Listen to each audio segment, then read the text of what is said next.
আমরা সবাই সুস্থ থাকতে চাই, আর সুস্থ থাকার জন্য বেশ কিছু নিয়ম কানুন আমাদের মানা উচিত। আজ এই ভিডিওতে আপনাদের সঙ্গে আলোচনা করব এমন বেশ কিছু নিয়ম কানুন যদি আপনার জীবনের সঙ্গে জুড়ে নেন তাহলে আগামী 100 বছর আপনার শরীর স্বাস্থ্যের কোনো অবনতি ঘটবে না। যদিও কথার কথা, অর্থাৎ আপনারা শারীরিক দিক থেকে সক্ষম থাকবেন। আসুন জেনে নেওয়া যাক কোন সেই নিয়ম, আর যে নিয়ম আপনার শরীরকে শক্ত সামর্থ্য রাখবে, রোগ থেকে মুক্তি দেবে, কোনোভাবেই রোগ আপনাকে সমস্যায় ফেলবে না। নমস্কার বন্ধুরা, আমি ডক্টর সুব্রত, আর আপনারা দেখছেন আপনাদেরই প্রিয় চ্যানেল সুব্রত হেলথ। চ্যানেলে নতুন হলে চ্যানেলটি অবশ্যই সাবস্ক্রাইব করে দেবেন, পাশে থাকা বেল বাটনটি প্রেস করবেন। ভিডিও ভালো লাগলে বন্ধুদের সঙ্গে অবশ্যই শেয়ার করবেন। ভিডিও সংক্রান্ত কোনো প্রশ্ন থাকলে অবশ্যই কমেন্টস বক্সে লিখে জানাবেন। শারীরিক দিক থেকে সুস্থ সবাই আমরা থাকতে চাই। প্রথমত আমরা বুঝতে পারি না, কিন্তু যখন হসপিটালের বেডে আমরা শয্যাশায়ী হই তখন আমরা হয়তো ভুল বুঝতে পারি যে ওইগুলো করলে ভালো হতো, ওইগুলো করা একেবারেই উচিত হয়নি। আর কোন কোন কাজগুলি করলে বা কোন কোন কাজগুলি না করলে আমাদের শরীর ভালো থাকবে, আসুন সেই বিষয় নিয়ে জেনে নেওয়া যায়। এবং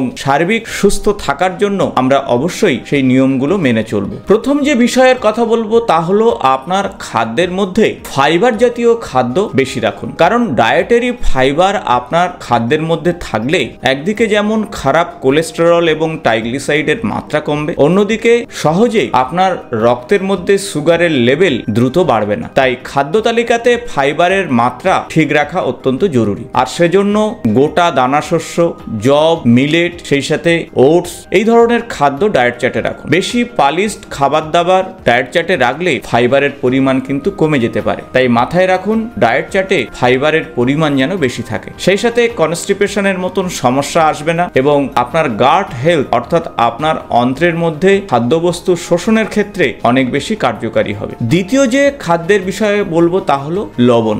দৈনন্দিন খাদ্য তালিকাতে টেবিল সল্ট বা লবণ অবশ্যই আপনারা রাখেন, কিন্তু অতিরিক্ত লবণ ডায়েট চার্টে রাখবেন না। লবণের মূল যে কম্পোজিশন তা হলো সোডিয়াম ক্লোরাইড, আর এই সোডিয়াম আমাদের শরীরের মধ্যে গিয়ে জল অ্যাকুমুলেট করে বা জমিয়ে ফেলে। এর ফলে রক্তের ভলিউম অনেকটা বেড়ে যায় এবং যাদের উচ্চ রক্তচাপজনিত সমস্যা রয়েছে তাদের ক্ষেত্রে কিন্তু সমস্যা আরো বেড়ে যাবে, অর্থাৎ রক্তচাপ বাড়াতে সাহায্য করে কিন্তু সোডিয়াম। অন্যদিকে ইউরিনের মাত্রা অনেকটা বেড়ে যেতে পারে, সেই সাথে কিডনির উপরে প্রভাব বিস্তার করতে পারে। তাই সব মিলিয়ে অতিরিক্ত লবণ আপনার কিডনি এবং হার্টের জন্য একেবারেই ভালো নয়। তাই ডায়েট চার্টে যতটা সম্ভব কম খাদ্য লবণ ব্যবহার করুন। তৃতীয় যে বিষয়ের কথা বলবো তা হলো স্যালাড। খাদ্য উপাদান তো অবশ্যই আপনারা রাখবেন, সেই সাথে স্যালাড অবশ্যই রাখুন। তবে রাত্রিতে স্যালাড খাওয়ার দরকার নেই, তাতে হজমের কিছু সমস্যা তৈরি হতে পারে। সেজন্য আপনাদের বলবো যে স্যালাড দুপুরের খাদ্য গ্রহণের অন্তত আধ ঘন্টা আগে বা 1 ঘন্টা আগে আপনারা খেতে পারেন, তাতে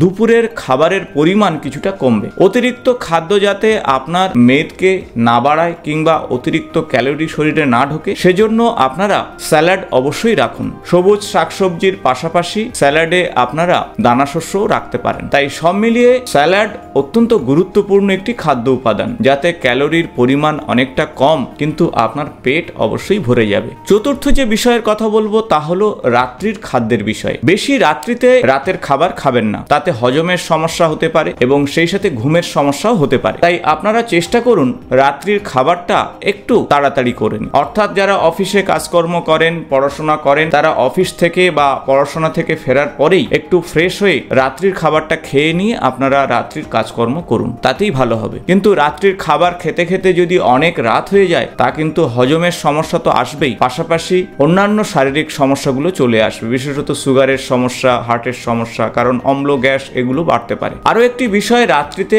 খাদ্যের পরিমাণ একটু কম খান। শুধু রাত্রিতে নয়, যে কোনো সময়ে আপনার পেটে যতটা ধরছে ঠিক তার থেকে একটু কম খাদ্য গ্রহণ করলে আপনার হজমের জন্য ভালো হবে। তাই একটু অল্প খাওয়া আপনার জন্য ভালো। খাদ্য গ্রহণের সময় অবশ্যই খেয়াল রাখুন যে খাদ্য আপনি গ্রহণ করছেন তা যেন ধীরে ধীরে হয়। খুব বেশি তাড়াহুড়ো করে খেতে গিয়ে খাদ্যকে চিবিয়ে খাওয়ার বিষয়টি মাথায় থাকে না, ফলে খাদ্য হজম এবং সেখান থেকে খাদ্য উপাদান শোষণের ক্ষেত্রে সমস্যা তৈরি হয়। তাই একটু বেশি সময় চিবিয়ে মন্ড করে যদি খাদ্য খান খুব সহজে হজম হতে পারে। সপ্তম যে বিষয়ের কথা বলবো তা হলো খাদ্য তালিকাতে একেবারেই রিফাইন সুগার বা সাদা চিনি রাখবেন না। রিফাইন সুগার বা সাদা চিনি একদিকে আপনার সুগার লেভেল তো বাড়াবে, পাশাপাশি অতিরিক্ত সুগার আপনার কোলেস্টেরল এবং ট্রাইগ্লিসারাইডের মাত্রা বাড়িয়ে তুলবে, লিভারে ফ্যাট জমতে সাহায্য করবে। তাই সার্বিক সার্বিক দিক থেকে বলতে গেলে সাদা চিনি আপনি ডায়েট চার্ট থেকে একেবারেই বাদ দেওয়ার চেষ্টা করুন। প্রয়োজনে তার বদলে মধু বা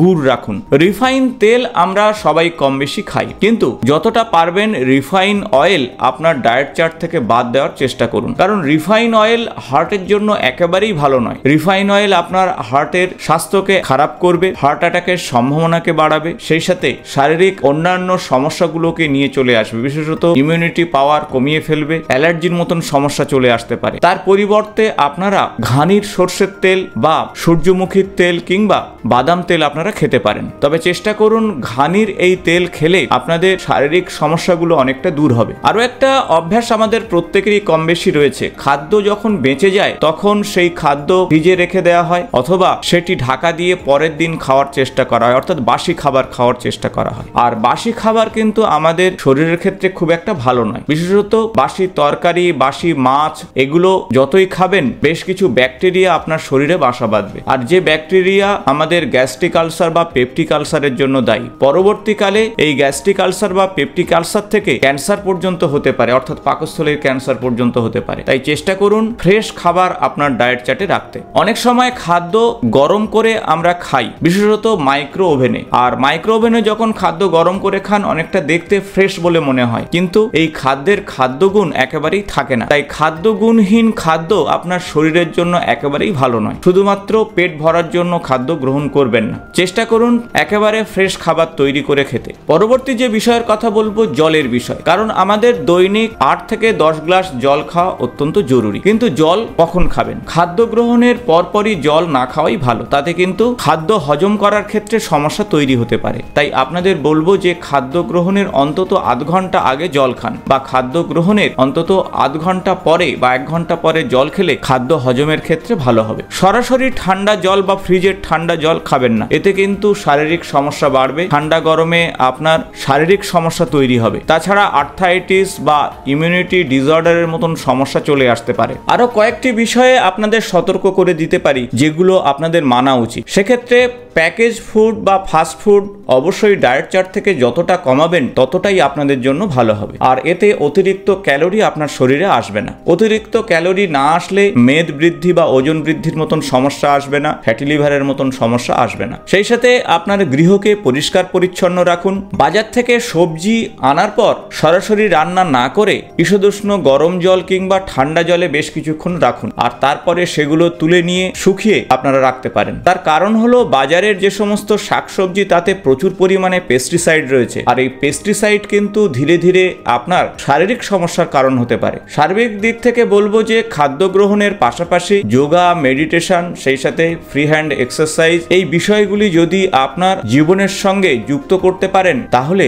আপনারা শারীরিক দিক থেকে অনেক বেশি সুস্থ থাকবেন। আশা করব ভিডিওটি ইনফরমেটিভ হয়েছে, ভালো লাগলে বন্ধুদের সঙ্গে শেয়ার করবেন। আগামী নতুন কোনো স্বাস্থ্য সংক্রান্ত বিষয় নিয়ে আপনাদের সঙ্গে দেখা হবে। আজ এই পর্যন্ত, নমস্কার।